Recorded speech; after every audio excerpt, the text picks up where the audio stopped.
یاجوج ماجوج کے لیے ہے. ویسے بعض لوگوں نے اس کو عام ساری مخلوق کے لیے قیامت کے دن کے لیے رکھا ہے، لیکن لگتا یہی ہے کہ سیاق و سباق سے بالکل قریب اگر اس کو کر کے دیکھا جائے تو ہم کی ضمیر جو ہے وہ یاجوج ماجوج کے لیے ہی لگتی ہے. وَتَرَكْنَا کون سا فعل ہے؟ ترکنا جمع متکلم ہے، ماضی کا فعل ہے. تارا کا پہلا صیغہ ہے، اس کا گردان کریں گے اس کی.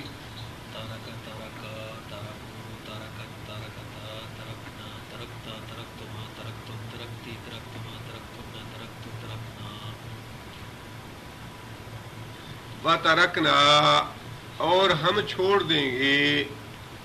یہ ہم نے چھوڑ دیا. اصل میں اللہ تعالیٰ نے ماضی کا صیغہ استعمال فرمایا، لیکن فہم کے لیے یا سمجھنے کے لیے بھی وہ موقع چونکہ آنا ہے، لہٰذا ہم اس کو سمجھنے کے لیے کر سکتے ہیں کہ جب ہم چھوڑیں گے. ویسے جب ہم نے چھوڑا ہے اس کا معنی وَتَرَكْنَا جب ہم چھوڑیں گے. بعد ہم یومئذ یموج کا مادہ کیا ہے؟ موج کسے کہتے ہیں؟ ویو تو اس کا انگریزی معنی ہے، لیکن اس کا لغوی معنی کیا ہے؟ لہر جو ہے اردو معنی ہے آپس میں اٹھنا. کسی چیز کا اٹھنے کو موج کہتے ہیں. یومئذ یموجو فی بعض، یعنی ایک دوسرے سے بڑھ کے آگے اٹھیں گے، ایک دوسرے کے مقابلے میں یا ایک دوسرے میں گھسیں گے، ایک دوسرے سے گتھم گتھا ہوں گے. جب ہم چھوڑیں گے ان کو، یہ دیوار ٹوٹے گی، یاجوج ماجوج کو ہم چھوڑیں گے نکلنے کے لیے، تو صورتحال کیا ہوگی، کیفیت کیا ہوگی کہ وہ ایک دوسرے کے اندر گھسے جا رہے ہوں گے، ایک دوسرے سے آگے نکلنے کے لیے بڑھتے جا رہے ہوں گے، یا ایک دوسرے سے اوپر اٹھ رہے ہوں گے. وَنُفِخَ فِي الصُّورِ اب یہ چیز اور بھی واضح کر رہی ہے کہ یہ بات جو ہے قیامت کے قریب ہوگی. یاجوج ماجوج کو چھوڑنا اور ان کا وادی سے جوش کے ساتھ نکلنا، دباؤ کے ساتھ نکلنا اور پوری دنیا میں پھیل جانا، یہ اس وقت ہوگا جب قیامت کے قریب کا وقت ہوگا. اس لیے کہ ساتھ ہی اللہ تعالیٰ فرماتے ہیں وَنُفِخَ فِي الصُّورِ جب یاجوج ماجوج نکلے گی اور ساری دنیا میں پھیل جائیں گے، تو اس کے بعد اگلا مرحلہ کیا ہوگا؟ نُفِخَ فِي الصُّورِ سور پھونک دیا جائے گا. نُفِخَ کون سا فعل ہے؟ ماضی مجہول ہے اور صیغہ بعض مذکر غائب کا. رسول اکرم صلی اللہ علیہ وسلم نے فرمایا کہ جناب اسرافیل جنہوں نے سور پھونکنا ہے، سور اپنے منہ میں لیے ہوئے ہیں اور اپنا کان جو ہے وہ ایسے جھکا کے اللہ تعالیٰ کے حکم کی طرف اپنے کان لگائے ہوئے ہیں کہ کس وقت اللہ تعالیٰ مجھے سور پھونکنے کا حکم دے دیں. جیسے ہی اللہ تعالیٰ سور پھونکنے کا حکم دیں گے، ویسے ہی فوراً اسرافیل علیہ السلام والسلام سور پھونک دیں گے. اور عام جو آیات اور احادیث ہیں ان سے پتہ یہی چلتا ہے کہ سور پھونکنے کا عمل 2 مرتبہ ہی ہوگا.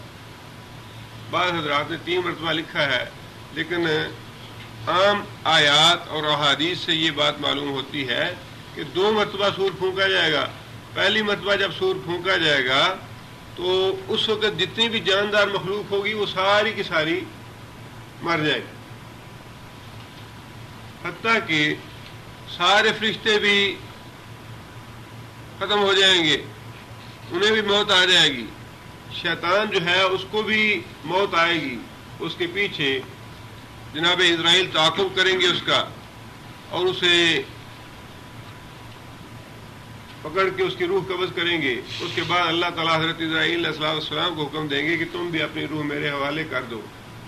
اور وہ وقت ہوگا کہ جب اللہ تعالیٰ کی ذات کے علاوہ اور کوئی چیز ذی روح باقی نہیں ہوگی.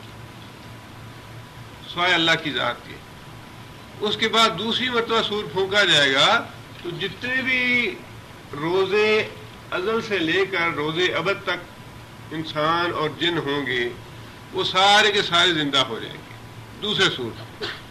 یہ جو اللہ نے یہاں فرمایا نفخ فی الصور، یہ پہلے سور کا موقع ہے، پہلے سور کا وقت ہے کہ یاجوج ماجوج نکلیں گے، ساری دنیا میں پھیل جائیں گے، قتل و غارت کریں گے بہت زیادہ، اور پھر اہل ایمان اپنے آپ کو بچانے کے لیے محفوظ مقامات پہ چلے جائیں گے۔ عیسیٰ علیہ السلام اہل ایمان کو لے کے کوہ طور پہ چلے جائیں گے، اور وہاں جب کھانا پینا ختم ہو جائے گا اہل ایمان کے پاس، عیسیٰ علیہ السلام کے پاس، تو عیسیٰ علیہ السلام اللہ تعالیٰ سے دعا کریں گے کہ یا اللہ اس مصیبت کو ٹال ہم سے، اور پھر اللہ تعالیٰ ان میں بیماری پھیلائیں گے، بیماری کی وجہ سے یاجوج ماجوج جتنے بھی دنیا میں موجود ہوں گے جہاں کہیں پھیلے ہوں گے سارے کے سارے مر جائیں گے، اور ان کے مرنے سے پھر بدبو اور بیماریاں پھیلیں گی۔ تب دوبارہ عیسیٰ علیہ السلام اللہ تعالیٰ سے دعا فرمائیں گے کہ یا اللہ اب یہ دوسری مصیبت آ گئی، یہ بھی ٹال دے ہم سے۔ تو اللہ تعالیٰ اتنی بارش برسائیں گے کہ ساری جو غلاظت اور گندگی ہے وہ دھل جائے گی۔ بارش سے پہلے نبی صلی اللہ علیہ وسلم نے فرمایا کہ ان کی لاشیں اٹھانے کے لیے کچھ جانور آئیں گے جن کی گردنیں جو ہیں وہ اونٹ جیسی ہوں گی۔ اب یہ سارے واقعات جو ہیں اللہ کے رسول نے بتائے ہمیں، اور نبی صلی اللہ علیہ وسلم کی پیشگوئیاں ہیں جو قیامت سے پہلے بہرحال پوری ہونی ہیں۔ زمین ساری دھل جائے گی، اس کے بعد پھر عیسیٰ علیہ السلام اور اہل ایمان جو ہیں وہ باہر نکلیں گے۔ عیسیٰ علیہ السلام اس وقت پھر ساری دنیا پہ جہاں کہیں ہوں گے وہ صرف مومن ہی ہوں گے۔ دجال کے تعاقب کے بعد جتنے غیر مسلم ہوں گے، کافر ہوں گے، یہودی یا عیسائی، ان سب کا بھی کلا کما کر دیا جائے گا، وہ بھی ختم ہو جائیں گے۔ اور اس کے بعد پھر یہ موقع آئے گا نفخ فی الصور کا کہ سور پھونکا جائے گا، اور دنیا میں جتنے بھی ذی روح ہوں گے وہ سارے کے سارے ختم ہو جائیں گے۔ آگے اللہ فرماتے ہیں فَجَمَعْنَاهُمْ جمعنا کون سا فعل ہے؟ ماضی ہے، جمع متکلم کا صیغہ ہے۔ ہم نے جمع کیا یا ہم جمع کریں گے، آنے والا وقت ہے، ہم ان کو جمع کریں گے۔ یہاں ہم سے مراد کیا ہے؟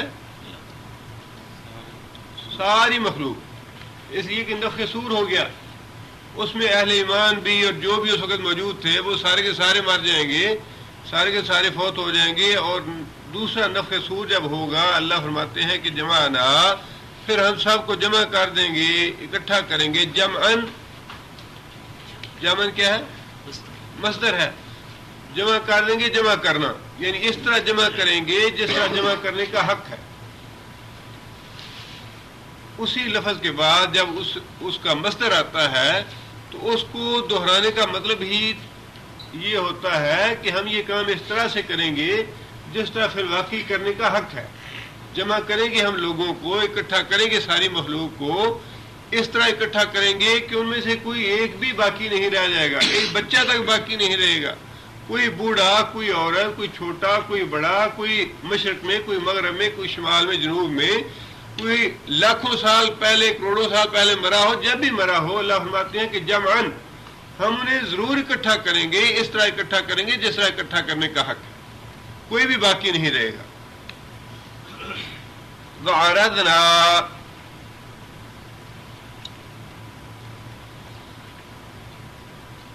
ارادنا کون سا فعل ہے؟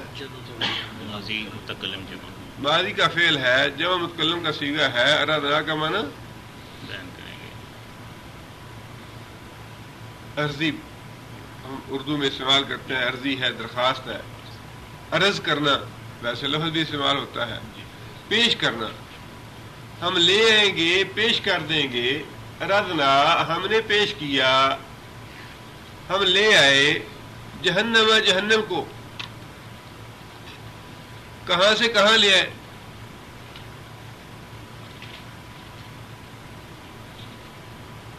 ہم لے آئیں گے جہنم کو، یوم دن، اس روز جس دن لوگوں کو اکٹھا کریں گے، اس روز ہم جہنم کو لے آئیں گے۔ للکافرین واسطے کافروں کے، ارزن لے آنا، جہنم کو لے آئیں گے اس روز واسطے کافروں کے لے آنا. کہاں سے لے آئیں گے؟ ایک تو یہ بات ہے کہ جہنم کا وجود اور جنت کا وجود جو ہے وہ آج بھی موجود ہے. رسول اکرم صلی اللہ علیہ وسلم کی واضح احادیث ہیں. نماز کسوف کے دوران نبی صلی اللہ علیہ وسلم کو جنت اور جہنم دکھائی گئی. معراج کے موقع پہ رسول اکرم صلی اللہ علیہ وسلم کو جنت اور جہنم دکھائی گئی. اور پھر خواب جو کہ نبی کا واضح طور پہ شرعی احکام میں شامل ہے، نبی کے خواب میں بھی نبی صلی اللہ علیہ وسلم کو جنت اور جہنم دکھائی گئی. اور نبی صلی اللہ علیہ وسلم نے کئی ایسے لوگوں کو دیکھا جنت میں یا جہنم میں جن کے بارے میں نبی صلی اللہ علیہ وسلم نے صحابہ کرام کو بتایا کہ جہنم میں میں نے فلاں آدمی کو دیکھا، فلاں آدمی کو دیکھا، وہ اپنی آنتیں گھسیٹ رہا تھا اور فلاں آدمی تھا. اسی طرح جنت میں بھی نبی صلی اللہ علیہ وسلم نے حضرت عمر کا محل دیکھا. اسی طرح ایک اور محل میں نبی صلی اللہ علیہ وسلم نے جھانکا تو وہاں حور تھی. نبی صلی اللہ علیہ وسلم نے پوچھا کہ تم کس کے لیے ہو؟ تو اس نے بتایا کہ میں فلاں کے لیے ہوں. اس کا مطلب یہ ہے کہ جنت بھی اور جہنم بھی دونوں کا وجود اس وقت موجود ہے. اب اللہ نے یہ فرمایا وَعَرَضْنَا جہنم، ہم جہنم کو لے آئیں گے. اب اس کا علم تو اللہ تعالیٰ بہتر جانتے ہیں کہ جہنم اس وقت کہاں ہے، لیکن نبی صلی اللہ علیہ وسلم نے یہ فرمایا کہ اس روز جہنم کی 70,000 باغیں ہوں گی اور ہر باغ کے ساتھ 70,000 فرشتہ ہوگا اس کو کھینچ کے لانے کے لیے میدان حشر میں. اس وقت جہاں بھی وہ موجود ہے اللہ بہتر جانتے ہیں، سمندروں کے نیچے ہے یا زمین کے نیچے ہے یا کہاں پہ ہے. لیکن نبی صلی اللہ علیہ وسلم نے فرمایا کہ جہنم کی 70,000 باغیں ہوں گی، ہر باغ کے ساتھ 70,000 فرشتہ ہوگا اس کو کھینچ کے لانے کے لیے میدان حشر میں.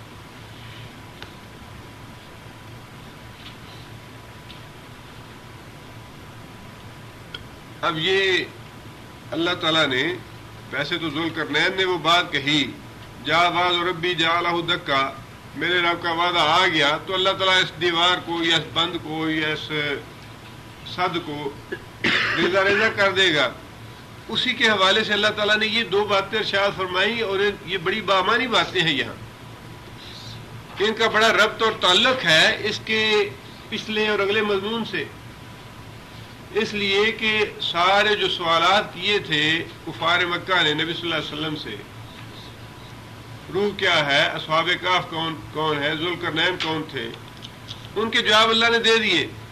اب جواب دینے کے بعد اللہ تعالیٰ اس سارے مضمون کو وائنڈ اپ کر رہے ہیں اور اس مضمون کا خلاصہ جو ہے وہ بیان کر رہے ہیں. اور یہ کفار مکہ کے سامنے ہو رہا ہے. یہ بات جو ہے کفار مکہ کو بتائی جا رہی ہے کہ جس دن وہ اتنا بڑا بادشاہ تھا جس نے مشرق اور مغرب کو فتح کیا، شمال اور جنوب کو فتح کیا، پوری دنیا پہ اس کی حکومت تھی، لیکن وہ اتنا اللہ کا فرما بردار، اتنا ایماندار اور اتنا اللہ تعالیٰ کا مطیع تھا کہ جب اس نے اتنا بڑا کام کر لیا کہ ایک بہت بڑی دیوار لوہے کی بنا دی، بند بنا دیا، تو اس کے باوجود اس کے دل میں کوئی تکبر اور غرور پیدا نہیں ہوا، بلکہ اس کی زبان پہ یہی بات تھی ھذا رحمۃ من ربی، یہ تو میرے رب کی رحمت ہے کہ اتنا بڑا کام اس نے مجھ سے لے لیا، یا اتنا بڑا کام جو ہے وہ ہو گیا. اب اسی کے حوالے سے اللہ تعالیٰ نے اسی بات کو آگے چلایا کہ وہ دن جب آئے گا جس دن یاجوج ماجوج نکلیں گے، اس روز ہم اس جہنم کو لے آئیں گے جو کافروں کے لیے تیار کی ہے. وہ تو مومن اور نیک آدمی تھا، لیکن اب جو لوگ ایمان نہیں لا رہے اللہ اور اللہ کے رسول پہ، اللہ اور اللہ کے رسول کی مخالفت کر رہے ہیں، ایسے کافروں کے لیے ہم نے جہنم تیار کر رکھی ہے جسے قیامت کے دن لایا جائے گا. اور آگے اللہ فرماتے ہیں کہ کون سے کافر، الذین، وہ کافر لوگ، کانت اعینہم فی غطاء، کانت تھی، اعین واحد کیا ہے، عین، اعین جن کی آنکھیں ہم کی ضمیر کافروں کے لیے، وہ کافر جن کی آنکھیں فی غطائن، غط کسے کہتے ہیں؟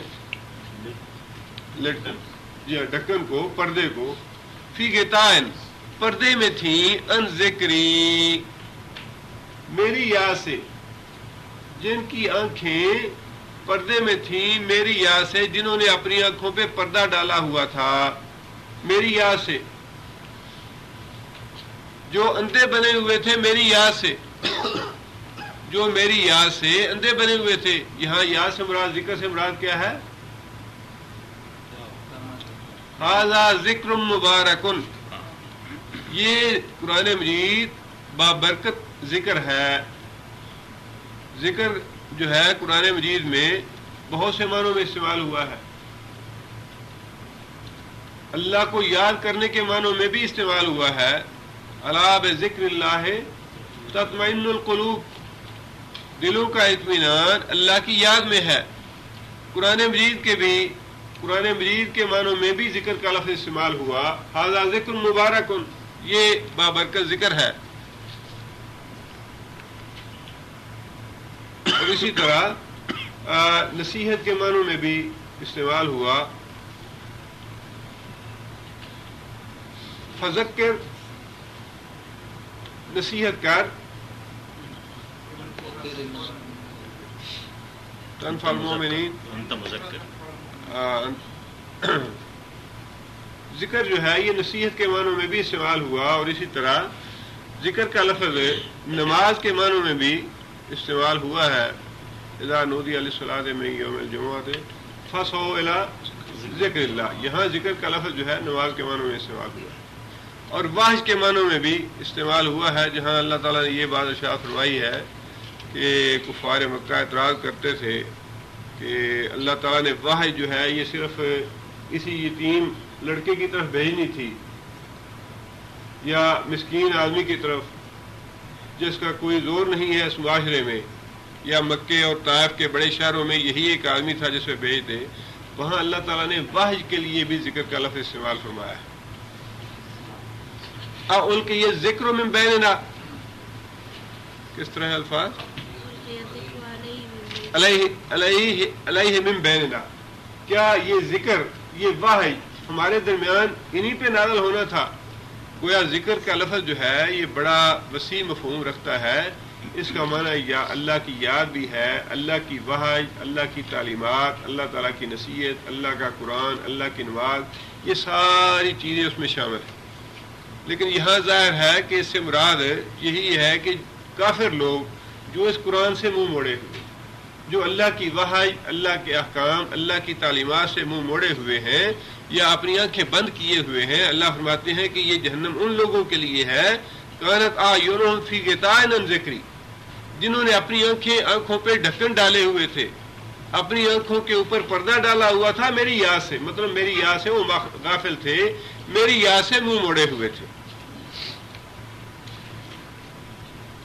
وَكَانُوا، اور تھے، لا یستطیعون، لا یستطیعون، کون سا فعل ہے؟ مضارع منفی ہے، اور صیغہ جمع مذکر غائب ہے۔ لا یستطیعون، نہیں طاقت رکھتے تھے، سمعن، سننا، مصدر ہے سمعن، سننا، اور جو سننے کی طاقت نہیں رکھتے تھے۔ یہ اللہ تعالیٰ نے بڑا عجیب لفظ یہاں استعمال فرمایا، لا یستطیعون سمعن۔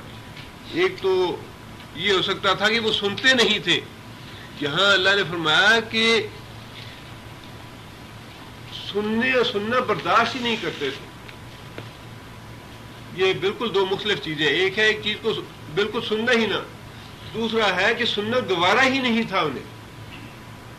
سننا بڑا گراں گزرتا تھا، جب قرآن مجید پڑھا جاتا تھا ان کے سامنے تو طبیعت میں ریئیکشن اور رد عمل پیدا تھا، کیوں پڑھ کے سناتے ہیں ہمیں قرآن مجید، ہم نہیں سن سکتے۔ یہ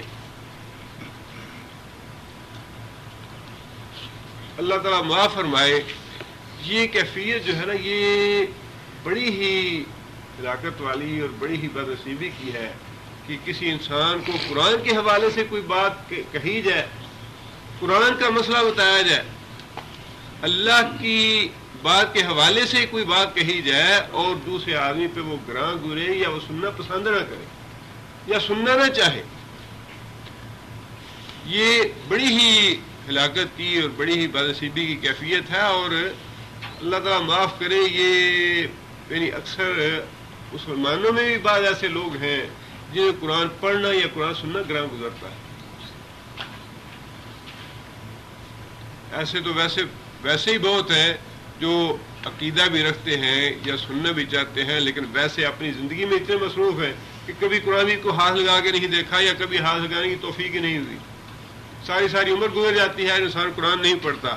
لیکن یہ بات کہ انسان کے سامنے قرآن کی تلاوت کی جائے یا قرآن کے حوالے سے بات کہی جائے یا قرآن پڑھنے کے لیے بیٹھے آدمی تو انسان کی طبیعت پہ گراں گزرے یا انسان اس کو سننا پسند نہ کرے یا سننا ہی نہ چاہے، سننے کی طاقت ہی نہ رکھے، برداشت ہی نہ کرے کہ میں یہ قرآن سنوں۔ اللہ فرماتے ہیں کہ یہ جہنم ان لوگوں کے لیے ہے جنہوں نے میرے قرآن سے میرے احکامات سے اپنی آنکھوں پہ پردہ ڈالا ہوا تھا، اندھے بنے ہوئے تھے، میرے احکام سننا گوارا ہی نہیں تھے انہیں، اور نہ ہی اس قرآن کو وہ سننا چاہتے تھے، اس قرآن مجید کو برداشت کرنے کے لیے تیار نہیں تھے۔ ویسے ایک تو خیر کیفیت کافروں کی ہے ہی، اس وقت بھی کافروں کا یہی حال تھا۔ جن کافروں نے یہ سوال کیے تھے نبی صلی اللہ علیہ وسلم کو، اصل میں تو یہ نقشہ انہی کا ہے، یہ جو تصویر اللہ تعالیٰ نے کھینچی ہے، یہ جو آیتیں اللہ تعالیٰ نے بتائی ہیں، اصل نقشہ تو انہی کا ہے۔ لیکن آج بھی اگر ہم اس پوری دنیا کو ایک مکے کی بستی تصور کر لیں، پوری دنیا کو مکے کی بستی تصور کر لیں، تو جس طرح مکے کی بستی میں چند سردار تھے 6-7 بڑے، جنہوں نے پوری بستی پہ پورے مسلمانوں پہ ایسا حیات تنگ کر رکھا تھا، جو مسلمانوں کو ختم کرنا چاہتے تھے، صفحہ ہستی سے مٹانا چاہتے تھے، اسلام کو ختم کرنا چاہتے تھے۔ گلوبل ولیج میں بھی 4-5-6 سردار بڑے ہیں اس وقت، وہی 6-7 سردار جو ہیں پوری دنیا میں صفحہ ہستی سے مٹانا چاہتے ہیں مسلمانوں کو۔ جہاں کہیں مسلمان نظر آتے ہیں، جہاں کہیں مسلمانوں میں انہیں تھوڑی بہت قوت مزاحمت نظر آتی ہے، قتل و غارت کر رہے ہیں۔ وہ بالکل یعنی تصور کرنے کی بات ہے یا سمجھنے کی بات ہے۔ اللہ تعالیٰ نے قرآن مجید میں ایسے یعنی بعض کا انسان دیکھ کے اور سوچ کے اور سمجھ کے ایسے لگتا ہے جیسے اللہ تعالیٰ نے ہو بہو ہمارے زمانے کی نقشہ کشی، بالکل ایسے لگتا ہے کہ جیسے قرآن مجید کی یہ آیتیں جو ہیں یہ آج کے لیے اللہ نے نازل فرمائی تھیں۔ وہ تو زمانہ گزر گیا، وہ تو ہم نے دیکھا نہیں، ہماری آنکھوں کے سامنے نہیں، یہ تو ہماری آنکھوں کے سامنے ہے کہ دنیا میں 4-5-6 بڑے سردار ہیں جنہوں نے پورے مسلمانوں پہ، پوری دنیا میں مسلمانوں پہ عرصہ حیات تنگ کر رکھا ہے، اور وہ ختم کرنا چاہتے ہیں کہ مسلمان زندہ کیوں ہیں۔ اور بالکل یہی صورتحال اس وقت مکہ کے اندر تھی کہ 6-7 سردار تھے، یہی تھے کہ ابو جہل تھا، ابو لہب تھا، امیہ بن خلف تھا، ولید بن مغیرہ تھا، عتبہ بن ربیعہ تھا، شیبہ تھا، یہ 6 یا 7 سردار تھے۔ اور کون تھا؟ یہ وہی تھے جنہیں جنگ بدر میں رسول اکرم صلی اللہ علیہ وسلم، ابو لہب تو خیر یہی مکے میں مر گیا اپنی بری موت کے ساتھ، لیکن باقی جو سردار تھے وہ سارے وہی تھے جن نبی صلی اللہ علیہ وسلم نے جنگ بدر کے بعد قلیب کے کنویں میں جا کے پکار کے پوچھا کہ بھئی اللہ نے میرے ساتھ جو وعدہ کیا تھا وہ تو مجھے پورا ہو گیا، سچ ہو گیا، اب تم جب مر چکے ہو تو ذرا بتاؤ کہ تمہارے ساتھ وہ وعدہ پورا ہوا جہنم کا یا نہیں جو اللہ نے تم سے کیا تھا۔